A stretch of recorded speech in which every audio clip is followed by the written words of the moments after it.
Olá pessoal, então na aula passada nós vimos como trabalhar com o Raspberry Pi apenas utilizando funções e chamadas de sistemas do próprio sistema operacional, né? Nós utilizamos eco para escrever certas informações nas portas, mas não é isso que nós temos que ver, nós temos que trabalhar em cima de uma linguagem adequada de programação, e a linguagem é Python. Então, o que nós temos é o seguinte, ó. Vamos colocar aqui vou dar um zoom para mostrar para vocês. Vamos colocar aqui um 125%, 150 aqui, tá? Então aqui seria o uso do Python. A gente pode usar do Python, tá? Que é a importação dele. E aí no código fonte a gente usa import rpi.gpio as GPIO para a gente poder importar os módulos, tá? Se der algum erro, a gente tem que fazer a instalação da biblioteca Python RPI GPIO, tá? A gente usa um sudo apt-get update e um install, tá? E aí, nesse momento, quando eu executar o import, né, ele vai funcionar. Aí nós temos alguns detalhes aqui para a gente poder analisar, tá? Eu até vou mostrar para vocês que nós temos dois tipos para lidar com a numeração da placa Raspberry Pi. A primeira é utilizar como board e o BCM, tá? O board é o layout físico, tá? Então nós vamos utilizar, por exemplo, o layout físico, tem que usar os números que estão na placa como layout físico. Mas se eu quero usar, digamos, uma numeração voltada, né, sem ser o layout físico, mas utilizar, por exemplo, ele usa labels diferentes para lidar com o número de cada pino, então a gente vai usar o GBCM, tá? Então vamos dar uma olhada aqui rapidamente no capítulo 7, eu quero mostrar para vocês aqui, tá? Que nós temos duas numerações, que nós temos essa numeração aqui, se eu não me engano, ela é um BCM, ela não é board, tá? É uma numeração que se tem pelos números, pelos apelidos, tá? Então aqui a gente tem algumas informações relativas à placa, tá? Deixa eu ver aqui se eu acho mais alguma coisa. Tá. Vamos continuar ali então. Então, nós temos, nesse caso, foi selecionado BCM, que aí a gente usa aquela pinagem que a gente conhece que está impressa, né, no datasheet da placa, que nós temos os valores 25, GPIO 24, existe uma pinagem com os valores adequados ali para nós, vamos usar o BCM. E aí eu digo que o 25, o pino 25, ele é GPIO.out, tá? E aí, lá no LED, mesma coisa, eu vou usar, primeiro eu vou colocar output high e depois output low. E eu coloco um exit. Ou seja, eu estou ligando em via de código aquele LED e estou desligando em via de código, né, o LED. Então, isso é usando Python, tá? Vamos mais adiante. A gente pode deixar um loop infinito, ó. Veja que aqui foi colocado. Temos um time aqui. O time é uma biblioteca que é bem interessante para a gente colocar um sleep. O que é o sleep? É dar um delay. Né? O sleep, na verdade, é põe esse programa para dormir durante, no mínimo, 1 segundo. Tá? Essa é a ideia. Por quê? Porque o sleep ele para o programa durante 1 segundo. Para os demais outros programas do sistema operacional do Raspberry Pi funcionar. E esse programa ele fica travado durante 1 segundo, no mínimo, tá? Então, o que vai acontecer aqui? Eu deixei como saída, fiz um while infinito aqui, while true, e ele vai acender o LED, espera 1 segundo, desliga o LED, espera 1 segundo, acende um LED e assim por diante. Ele fica piscando, né, de forma intermitente o LED, tá? Beleza. Como é que eu faço para ler um botão? mais simples ainda, né? Porque o botão a gente define, a gente faz o ajuste lá do botão lá na nossa placa, como eu mostrei na aula passada, tá? E aí nós temos, para quem estudou as aulas do Arduino, sabe perfeitamente como fazer a instalação do botão num pino de entrada. Então eu vou colocar o set mode BCM de novo, vou colocar o pino de entrada 24, e esse 24 vai ser um IN, e eu coloco um contador. Foi criada aqui também uma variável input value que recebe, né, ele pega o conteúdo do que eu estou lendo lá, que nesse caso vai ser um valor verdadeiro se o botão for pressionado. Se o botão for pressionado, ou falso se ele não for. Se o botão for pressionado, ó, eu vou contar quantas vezes, né? E eu coloco um sleep aqui, tá? Que aí eu deixo outros programas, porque o sleep dentro de ele brevemente, espere brevemente para deixar outros programas ter a chance de rodar sem prender o processador. Tá? Então isso aqui é uma maneira interessante de a gente dar fatia para o sistema operacional poder executar outra coisa. Tá? Então é isso. Então está aqui o do botão. Né? É claro que existem alguns problemas que quando eu pressiono, às vezes ele pode contar mais de uma vez. Né? Então se coloca um ponto 3 aqui, que esse ponto 3 ele faz com que a minha contagem seja feita uma vez, porque às vezes a contagem, quando eu aperto no botão, ele dá um pico, alguns picos, e esses picos são contados. E isso pode contar, por exemplo, ao invés de ser uma vez que eu pressionei o botão, ele vai pressionar 8, 10, 12.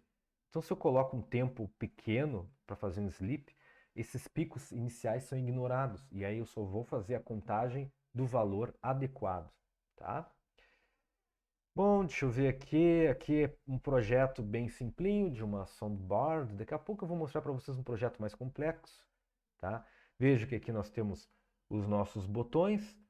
Existe um resistor, sendo que esses resistores aqui nós vimos que são resistores de 10K ohm, tá? Resistores aí muito baratos de serem comprados em qualquer loja. Então, esses resistores, eles são conectados, né? Olha ali, ó. Olha só meu mouse aqui, ó. Eles são conectados ao GND, né? E também são conectados junto com as portas de leitura 23, 24 e 25. E por outro lado eu tenho aqui um GND que faz essa ponte nos botões. Tá? Então nós temos 23, 24 e 25 que serão pinos, né, aqui embaixo, ó, da leitura. São pinos verdes aqui que vão ser utilizados para leitura. Tá? E agora vamos analisar como vai ser feito esse soundboard aqui.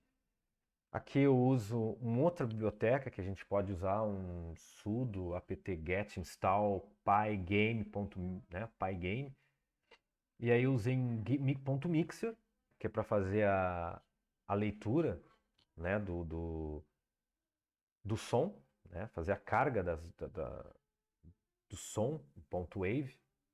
Eu tenho Tiny, tenho GPIO e tenho o sys aqui, que é o sys, na verdade, é para fazer o exit, tá? Então tem aqui o set mode, mesma coisa, a gente sempre vai usar o BCM. Aqui tem os pinos de entrada. Aqui tem as funções do pygame.mixer.init, que a gente usa essas funções aqui, esses procedimentos para a gente definir. A gente pode ver aqui, ó, que isso aqui é o hertz, que a gente quer o som, né? Enfim. E aqui tem o som do A, som do B, som do C. Tá aqui, e aqui estão os arquivos, né? Eu não sei que são sons, né, que foram usados, mas a gente pode colocar qualquer tipo de som. E aqui a gente define um canal para cada um. Isso significa que eu posso apertar os três ao mesmo tempo. Os sons, eles são sobrescritos, né? Eu posso colocar 3 sons ao mesmo tempo. Posso ter acompanhamento de música aí rodando, tá? Então cada um em cada canal. E aí eu faço um while true. Se for 23 igual a true, ele vai tocar o A. Se for o 24 igual a true, ele troca o B. Se for o 25 true, ele troca o C. Se eu clicar nos três ao mesmo tempo, ele vai tocar os três sons ao mesmo tempo, porque cada um está em canais. Uso um sleep, né? Para não causar um...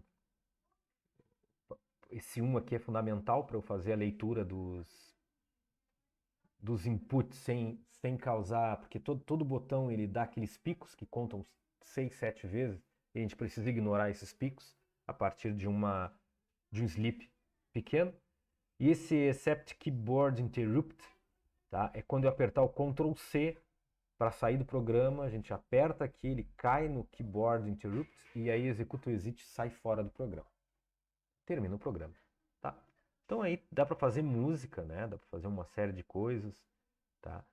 Já tem uma webcam também integrada, só vou mostrar por alto, tá? Que a gente pode colocar uma webcam integrada no nosso Raspberry Pi.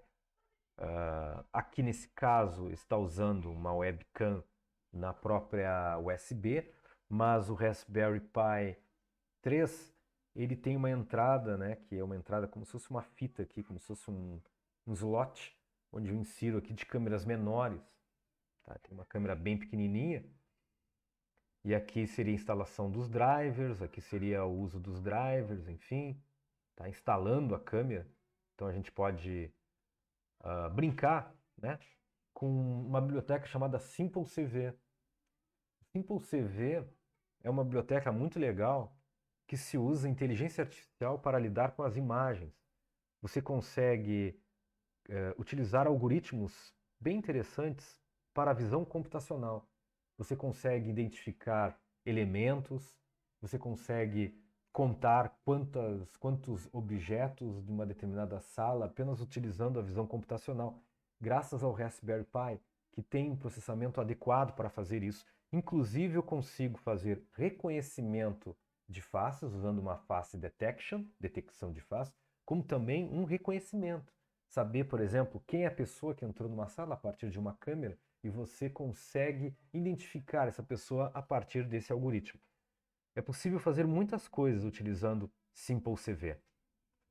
Só por alto, tá? Não é o foco desse curso, mas eu quero mostrar para vocês que é possível fazer muita coisa. Uma delas é utilizar aqui a instalação. Nessa linha aqui nós vamos fazer a instalação do Python, né?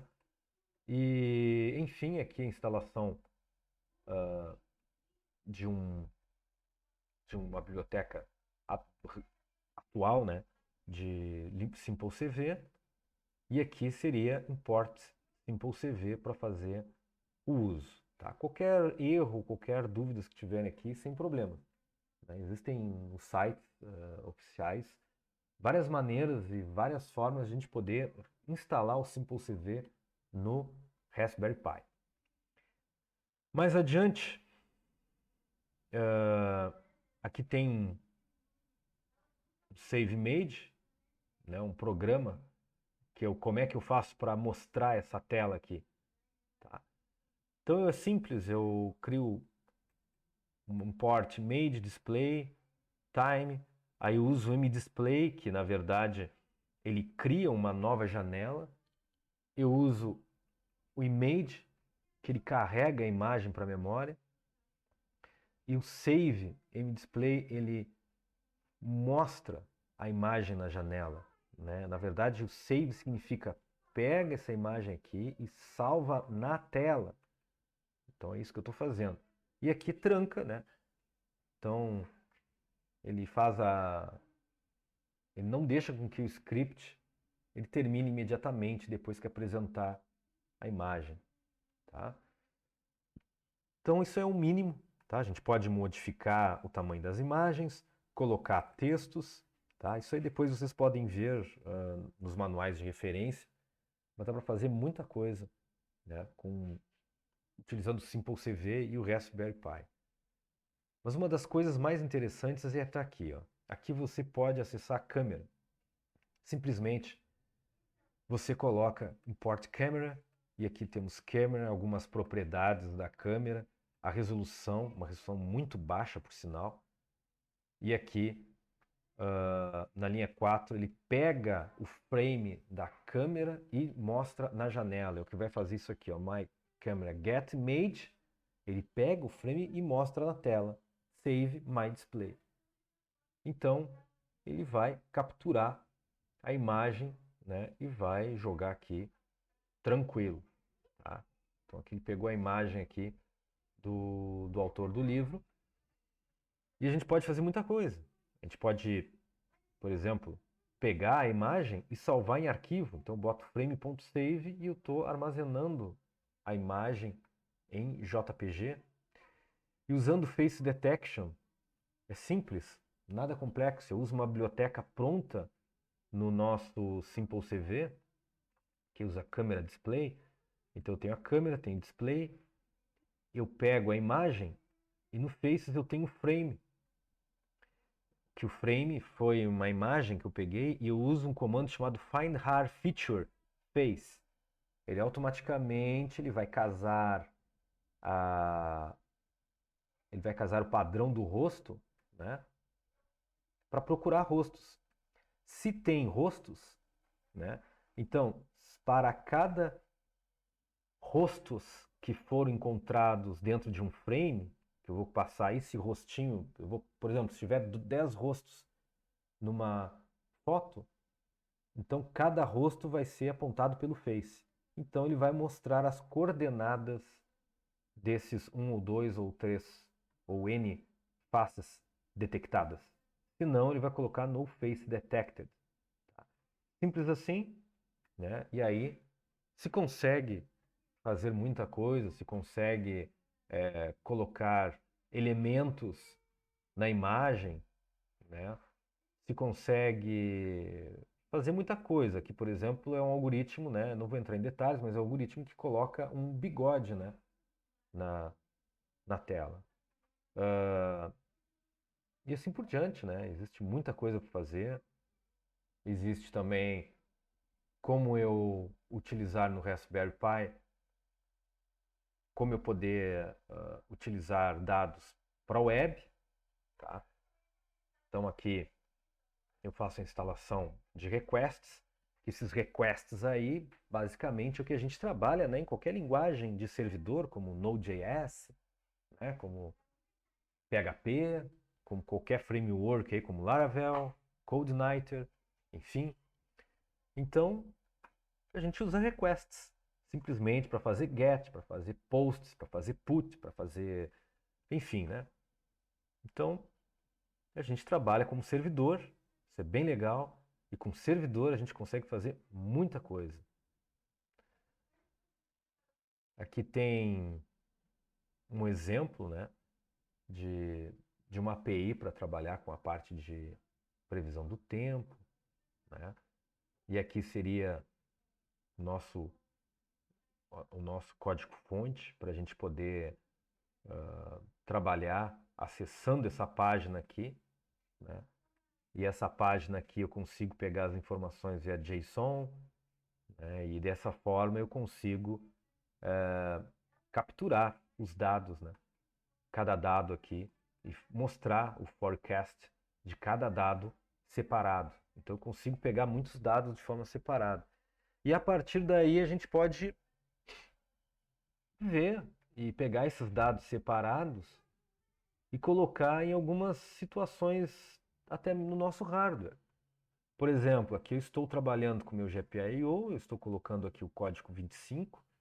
Então, se esse pop value aqui, ó, né, pop value, ó, ele tem uma probabilidade de precipitação, né, que está armazenado em pop value. Se eu usar o forecast, ó, pega o JSON que vem lá dessa API URL. É uma informação desse site aqui. E esse site, ele vai trazer para nós, utilizando essa forma aqui, depois tem que até ver exatamente. Bom, a gente tem aqui, ó, JSON é isso aqui, ó, né? Então a gente tem versão, tem isso. Aí tem forecast, txt forecast, a data, forecast day, aí tem as informações. parcialmente nublado, terça, aí vem aqui as informações quebradas aqui, ó, né? Parcialmente nublado, né? Vai ter mais ou menos 48 Fahrenheit, 9 graus Celsius, tá? Aí tem probabilidade zero de chuva, né? Bem interessante. E aí a gente consegue recortar essas strings para pegar o pop. E o pop é o valor de probabilidade de chuva. Se esse valor for maior que 30, ele vai ligar um LED. Pá, vai chover. Vai chover. Se não, não. Então vocês vejam que o Raspberry Pi é uma ferramenta muito importante, né, de a gente poder também capturar dados da web, capturar dados de grandes sites que fazem monitoramento, e a gente consegue fazer automaticamente algumas decisões utilizando essas informações. Tá? Então, basicamente é isso aí. Tá? Deixa eu ir mais. Aqui seria transformar o meu Pi como realmente um web server, tá? E aí se usa Flask para isso. Para quem não sabe, Flask é um framework para Python, tá? Eu não sei usar direito, mas é algo interessante. Vejam aqui, ó. O que significa? O meu servidor, ele com certeza ele vai estar lá num host, tá? Pode ser 127.0.0.1, pode estar num host aí que a gente vai definir, numa porta. Ele vai estar rodando, tá? Ó. Só que o mais legal tá aqui nosso hello, que ele vai ser executado, mas isso aqui é interessante. Esse app.route significa que quando eu colocar localhost ou endereço barra, ele vai executar um hello ali, né? Ó. Então, ele vai contar o hello, que é o hello Flask, então create Flask. Ele vai criar um objeto, ele vai rodar o código abaixo. Então, ele vai mandar hello world para o cliente tem que se conectar. Então, ele vai rodar na porta 80. Então, se eu colocar sudo python hello flask, ele vai rodar por aqui, tá? No 0.0.0.0 E aí, quando na página eu acessar, né, deixa eu ver se tem aqui a forma de eu acessar. Se eu acessar de alguma outra forma, ele vai mostrar para mim hello world. Ele vai usando barra. Tá? Aí tem outros, né? Eu posso colocar data, enfim, né? Posso botar a tela usando render template.